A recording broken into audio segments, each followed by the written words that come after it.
আমরা ওই মেজরিটি মাইনরিটির ওই চাল আমরা মোটেই মানি। এটা জাতিকে বিভক্ত করার আরেকটা ঘৃণ্য ষড়যন্ত্র। মানুষ মিলেমিশে বন্ধুসুলভভাবে পরস্পর প্রতিবেশী হয়ে থাকবে, পরস্পরকে লাগিয়ে দেওয়ার জন্য এটা একটা শয়তানি চক্রান্ত। আমরা এটা মানি না, একবারেই মানি।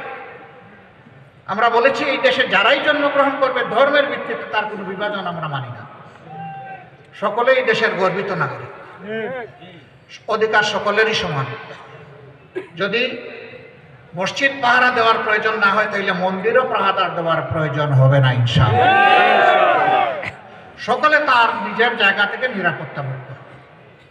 এবার মহিলাদেরকে তালা মারা, আমাদের মা বোন নাই, আমরা কি তাদেরকে তালা মেরে ঘরে রাখি? তারা সমাজের বিভিন্ন সুখে দুঃখে তারা অংশগ্রহণ করে না? দেশের উন্নয়নে তাদের কোনো অবদান নেই? আমি ওয়েস্টার্ন সোসাইটির একটা ক্লাব একসাথে আমাদের সাথে বসেছিল, তো বললো যে নারীদের ক্ষেত্রে আপনাদের ডিজাইনটা কীরকম?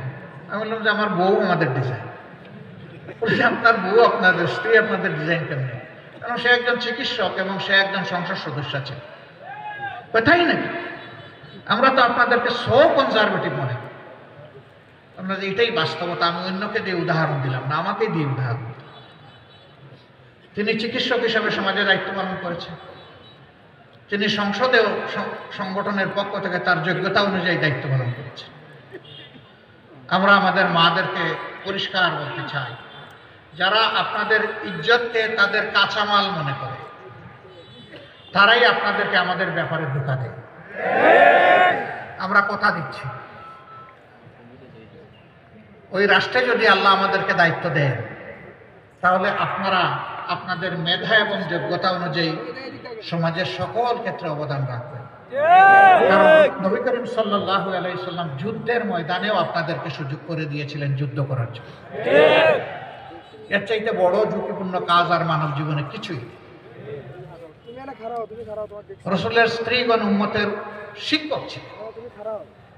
রাষ্ট্রীয় গুরুত্বপূর্ণ কাজে তাদের সাথে রাসূল করিম সাল্লাল্লাহু আলাইহি সাল্লাম এবং খোলাফায়ে রাশিদিনের নিয়ামতেরা তারা পরামর্শ করতেন।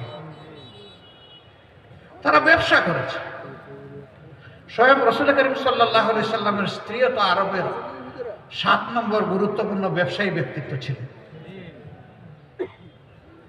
সব আপনারা করবেন, দুইটা বাড়তি জিনিস আপনাদের জন্য নিশ্চিত করা হবে। একটা আপনাদের মায়ের মর্যাদা, আর একটা আপনাদের সিকিউরিটি, নিরাপত্তা। দুইটার কোনোটাই নাই এই সমাজে। এই দুইটা ইনশাআল্লাহ আমরা নিশ্চিত করার ব্যাপারে বদ্ধপরিকর। প্রিয় গাইবান্ধাবাসী,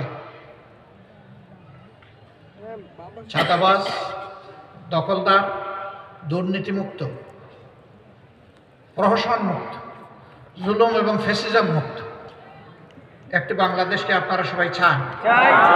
সাম্যের বাংলাদেশ চান? অসাম্যের বিরুদ্ধে আপনাদের হাত মজবুত থাকবে?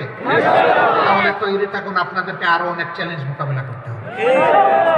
কারণ এই আগাছাগুলা সমাজ থেকে এমনি এমনি সরে যাবে না। ওদেরকে সরাতে হলে অনেক জায়গায় আপনাদেরকে ত্যাগ স্বীকার করতে হবে। সেই ত্যাগ স্বীকার আপনারা পারবেন? আমি আপনাদেরকে অনুরোধ করব, কোনো চাঁদাবাজের প্রশ্রয়দাতা আশ্রয়দাতা আপনারা হবেন না, কোনো দখলদারের প্রশ্রয় এবং আশ্রয়দাতা আপনারা হবেন না, কোনো দুর্নীতিবাজের আশ্রয় এবং প্রশ্রয়দাতা হবেন না, কোনো দুর্বৃত্তের আশ্রয়দাতা এবং প্রশ্রয়দাতা আপনারা হবেন না। বরঞ্চ আপনারা সমস্ত মানুষকে সম্মানের সাথে মুখে ধারণ করবেন। তার দলও দেখবেন না, তার মতও দেখবেন না। যদি মানুষটা সে নিরীহ হয়, যদি মানুষটা সে সভ্য হয়, যদি মানুষটা এই দেশকে ভালোবাসে, সেই মানুষগুলাকে বুকে ধারণ করতে হবে ইনশাআল্লাহ। আমরা প্রত্যেকটা মানুষকে মানুষের জায়গায় সম্মান দিই। তবে আমি স্বীকার করছি, আমরা ভুলের ঊর্ধ্বে নই, আমরাও মানুষ, ভুল ত্রুটি আমাদের হতেই পারে। এই জন্য আপনারা খেয়াল রাখবেন যে নিজেদের ভুলের ব্যাপারে আমরা যেন সতর্ক থাকি। কেউ ধরে দিলে সাথে সাথে যেন সংশোধন করি, গোয়ার তুমি যেন না, যে আমার ভুলকে শুদ্ধ প্রমাণ করতে হবে। জামাতে ইসলাম এটা পছন্দ করে না। ভুল ধরা পড়লে এটা সংশোধন করা আমাদের জন্য ওয়াজিব। আমরা তাই করবো ইনশাআল্লাহ। সেই বাংলাদেশ গঠনের জন্য আপনাদের নিজেদেরকেই আগে গড়তে হবে, তৈরি করতে হবে। ইনশাআল্লাহ আপনারা পারবেন। আপনারা পারবেন তো ইনশাআল্লাহ? আল্লাহ তাআলা আপনাদেরকে তৌফিক দান করুন।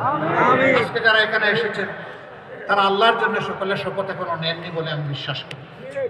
আমি কি আপনাদের কাছে আশা করতে পারি যে আজকের এই সম্মেলনের অন্যতম সার্থকতা হবে আপনারা অঙ্গীকার করে এখান থেকে যাবেন যে ইনশাআল্লাহ আল্লাহর জন্য আমরা শপথ নিব, আমরা নিজেকে তৈরি করব। আপনারা রাজি আছেন?